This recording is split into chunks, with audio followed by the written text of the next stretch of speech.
you very much for the invitation, and I would like to thank Esther Kim Kwon-sa님 for the preparations. I would like to thank Kang Ho-chon-do-sa님 for the preparations as well. 특히 멀리서 오신 분들께 감사를 드립니다. So I run an outfit in Washington, D.C. It's called the Committee for Human Rights in North Korea. Our mission is to investigate the North Korean human rights situation, to report on the North Korean human rights situation. 저희들의 워싱턴 DC에 본부를 둔 북한 인권위원회는 위성사진과 탈북자 증언과 전문가들의 분석을 통해서 북한의 인권 상황을 조사하는 단체입니다. Of course, mindful of what was said here today, I would like to remind all of you that there is no country with a perfect human rights record. Not ours, not the Republic of Korea. But the good news about the United States or the Republic of Korea is that these are liberal democracies where the situation continues to improve constantly. We have the means, we have the tools to improve our civil rights situation, our human rights situation. There is just one place on the face of the planet where they're still running a political prison camp system. 120,000 men, women, and children, oftentimes 3 generations of the same family, pursuant to a system of guilt by association of feudal extraction, Yonjaje. You're all familiar with that. By the way, we could do this exclusively in Korean next time if you wish to. There is only one country on the face of the planet where all citizens are classified according to their degree of loyalty to the regime, pursuant to a social discrimination system called Songbun. There is just one country on the face of the planet where people still suffer from very dire humanitarian circumstances. Many of them still don't have enough food to eat or enough nutrients, while their regime, their leadership is developing nuclear weapons and 3-stage ballistic missiles. 이 세상에서 인권 상황이 완벽한 나라가 없지만은 현재 아직까지 12만여 명의 수감자들이 수감되어 있는 정치범 수용소를 운영하고 있는 나라는 북한밖에 없습니다. 아직까지 이 세상에서는 지도부에 관한 충성도에 따라 주민들을 분류하는 나라는 아직까지 북한밖에 없습니다. 또한 주민들을 굶기면서 핵무기와 장거리 미사일을 개발하고 있는 나라는 북한밖에 없습니다. So, let's begin by keeping that in mind. So, how did we get here? It has been 27 years since the end of the Cold War. The communist dictatorships of the Soviet Union, of Eastern Europe, collapsed. The Kim regime is still there, 27 years later. Not only has it survived, moreover, it has accomplished 2 hereditary transmissions of power from grandfather Kim Il-sung to son Kim Jong-il in July 1994, from son Kim Jong-il to grandson Kim Jong-un in December 2011. So, how did we get here? And how has this regime managed to stay in power and survive its Eastern European peers by more than a quarter century? Well, one argument has been made that this regime of North Korea is really the result of the fusion of 3 totalitarian systems: feudal Choson, Japanese occupation, Japanese imperialism, and Stalinist communism. Think of Eastern Europe. Eastern Europeans had seen other political systems, good, bad, terrible, but they couldn't make comparisons. In North Korea, prior to the communist takeover in 1945, all they had seen was 40 years of very brutal Japanese imperial occupation, preceded by 500 years of Choson feudal dynasty. I don't mean this as an insult to the Choson dynasty. It was a wonderful period in the history of Korea, but nevertheless, There was no democratic alternative, no element of comparison. On top of that, you have Stalinist communism.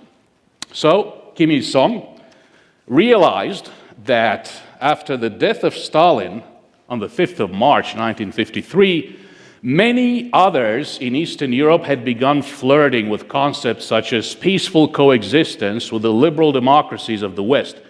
Kim Il-sung refused that, and he put in place a system of his own. He created a national communism of North Korean extraction, which is still in place today. So basically, this system that is still in place today is unique. It relies on an unimaginable level of coercion, control, surveillance, and punishment of its citizens.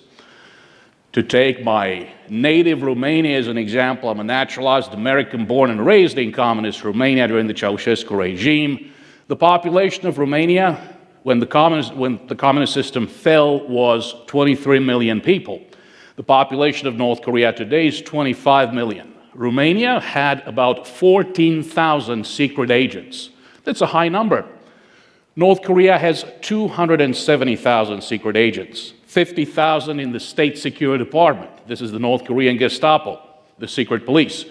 210,000 in the Ministry of Public Security. This is a police force that also executes political police functions.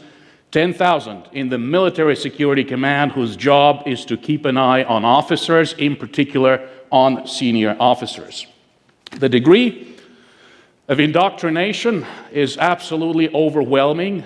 Babies in the cradle are taught to point fingers to the pictures of Kim Il-sung and Kim Jong-il on the wall. This indoctrination process continues throughout one's life. You hear the question, can there be a Pyongyang Spring? What is the age of revolution? Think Budapest, 1956, the anti-communist revolution. The Spring of Prague, 1968. Bucharest, 1989. The age of revolution is late teens, early 20s, mid-20s. At that stage in their lives, age 17 to 27, all young men in North Korea are in a military uniform. Many of the women as well for 6 years. So precisely at the age of revolution, they're subjected to even more intense indoctrination. By the time you're out of the military, it's already too late. You have other concerns. You have to earn a living. You have to get married. The age of revolution has already passed. North Korea, of course, continues to be the world's most closed society. It continues to exercise very strict control over information coming into the country and information getting out of the country. That has been changing. I will address that in just a couple of minutes. But nevertheless, it continues to be the world's most closed society. Our problem is that we look at North Korea through Western lens. We see a Supreme People's Assembly. We see a constitution. Goodness, it looks almost normal. Nothing could be further from the truth. These institutions are there only pro forma. The ministries, the Supreme People's Assembly, the Constitution. North Korean people do not have a chance to read their own constitution. All of those wonderful things, freedom of speech, freedom of religion, on paper they have them. In practice, they're not observed.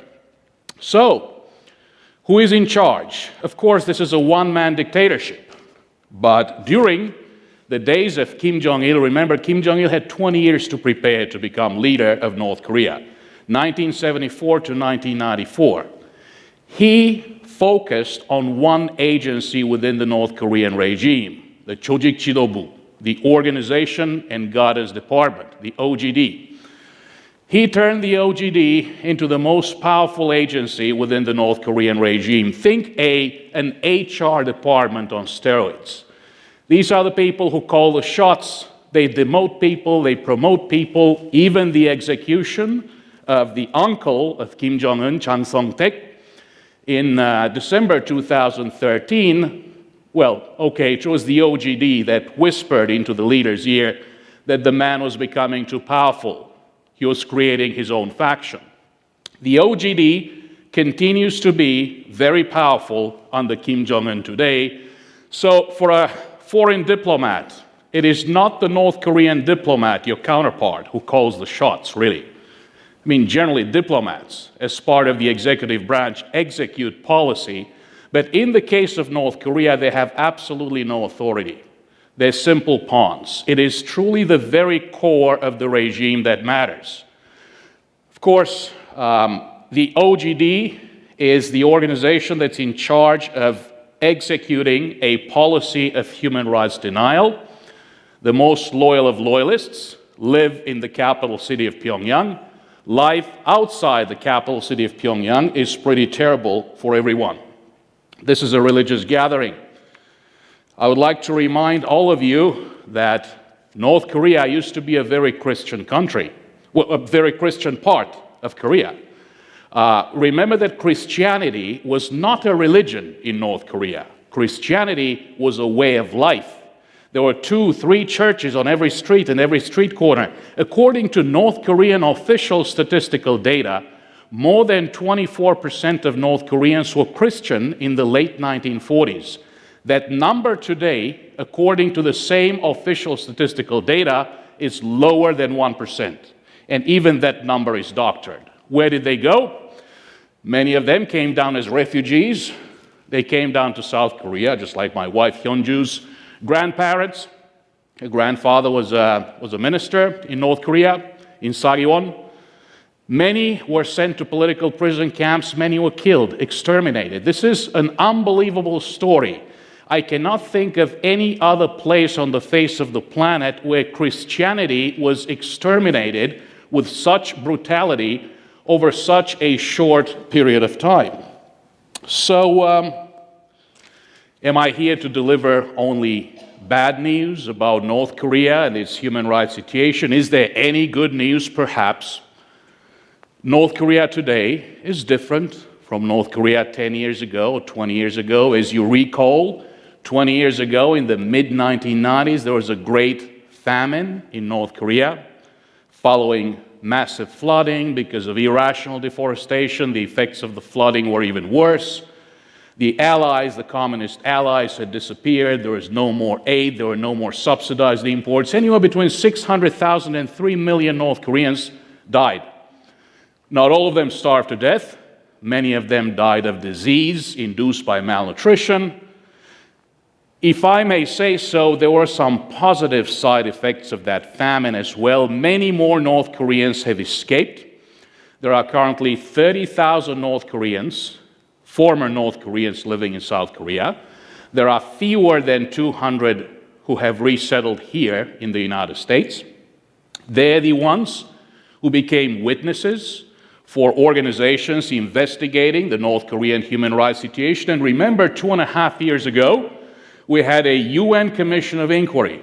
At the end of a year-long investigation, they came to the conclusion that the egregious human rights violations happening in North Korea amount to crimes against humanity. 북한인권조사위원회에 하면 북한에서 특히 북한의 정치범 수용소와 다른 불법 구금시설에서 자행되고 있는 너무나 사악한 인권 침해가 비인간적, 반인륜적 범죄에 해당된다고 판단했습니다. So, this is the situation that we're dealing with today. So, these North Koreans who have come out of the country have told us the story of North Korea. The story of the political persecution, the story of the religious persecution, the story of North Korea's egregious human rights situation. Because we know more, UN agencies, government agencies can act. People could no longer look after themselves. Of course, the government of North Korea had demonetized the North Korean economy by replacing money as a means of exchange with coupons, food rations, under the public distribution system.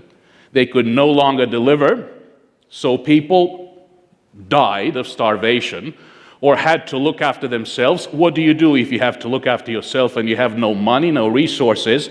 You start selling things out of your house. They started selling things out of their homes. They started growing vegetables. They sold them at open markets. And this is how informal markets have taken root in North Korea. And this is surely a positive development happening somehow outside the strict control of the government, although you have to remember that in order to be successful at these markets, you need to be connected to the party leadership. In many cases, it is the wives of the Koikambu who are very active at these markets. The husband is a high-ranking party official. The wife has the information, the connections, and the capital to get involved in these markets. But nevertheless, markets are a good thing. Who would dispute that? These markets have also provided informal lines of communication. More information is getting into North Korea, although this continues to be the world's most reclusive regime, but many more North Koreans, about 1/3 of them, are listening to foreign radio stations, including Radio Free Asia and Voice of America, based here in Washington, D.C., some stations based in South Korea. So markets, information, these are all forces that are slowly but surely eroding the regime's grip on power. However, the markets have been around for 20 years. The core of the regime has not been affected.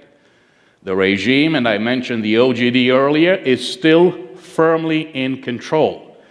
Every time you hear a story about North Korea, and any time somebody makes a statement to the extent that they're crazy, they're insane, they're irrational, they're unpredictable, Kim Jong-un is too young, too inexperienced. Remember, he's been in power for almost 5 years. That's 1 year more than 1 year longer than a US presidential mandate. It is not true. They're not irrational. They're not insane. They've actually been acting as a very rational actor that has been executing its fundamental strategic objectives.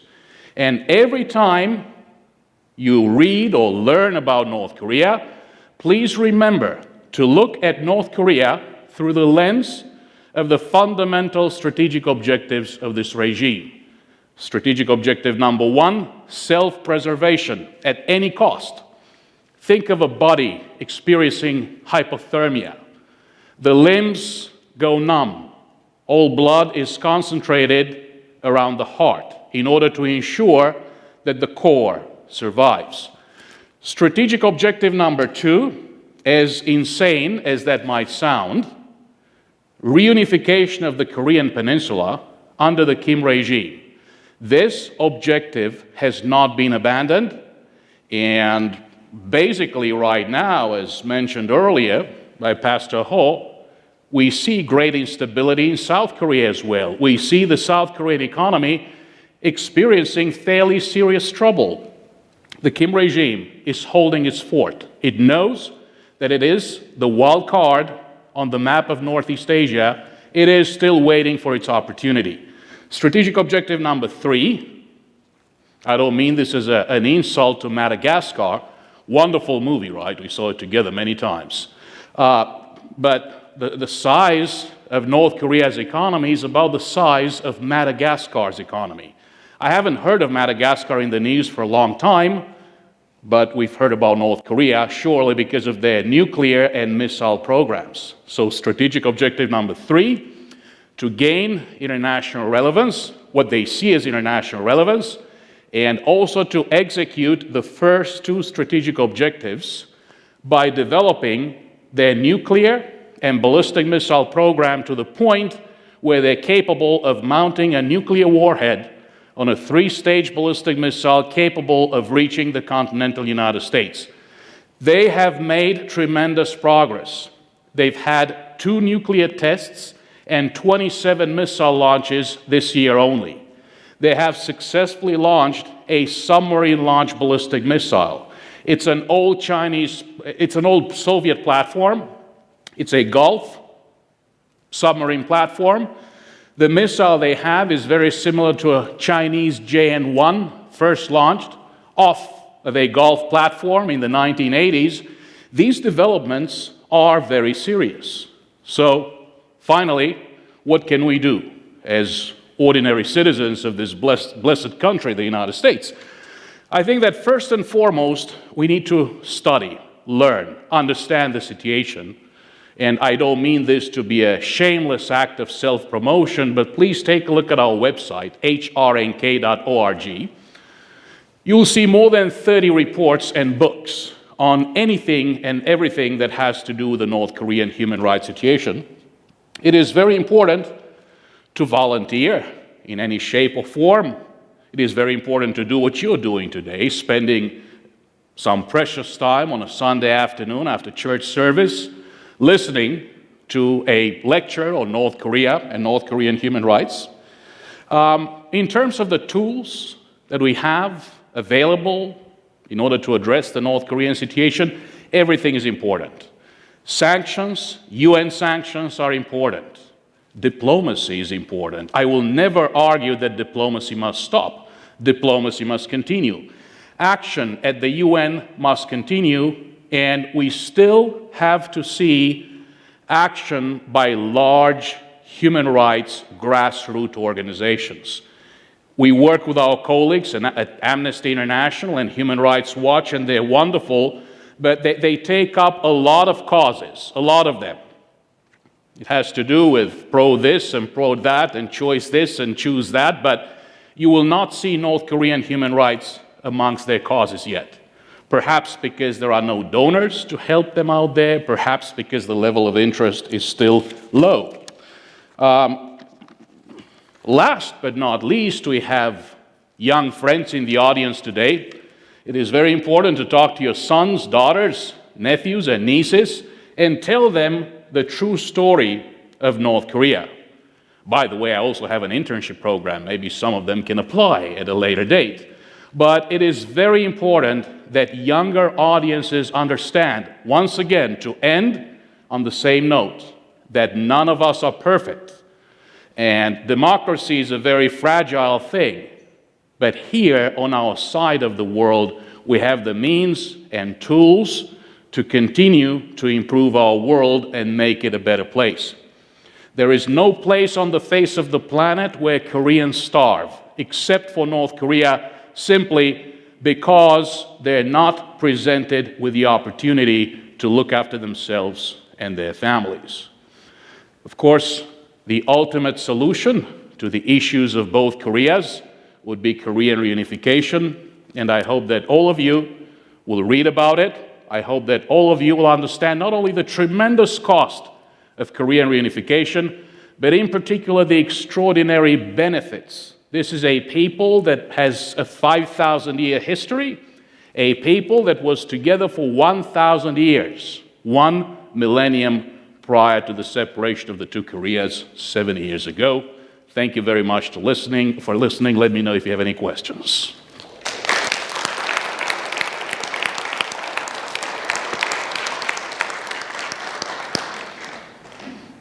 I planted a question with you. What are you doing? I'm joking. No.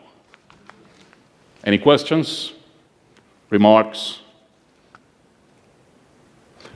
Okay. Thank you very much. Once again, a great pleasure to be here with you today. Wonderful to spend quality time with good friends. Thank you. Oh, thank you very much.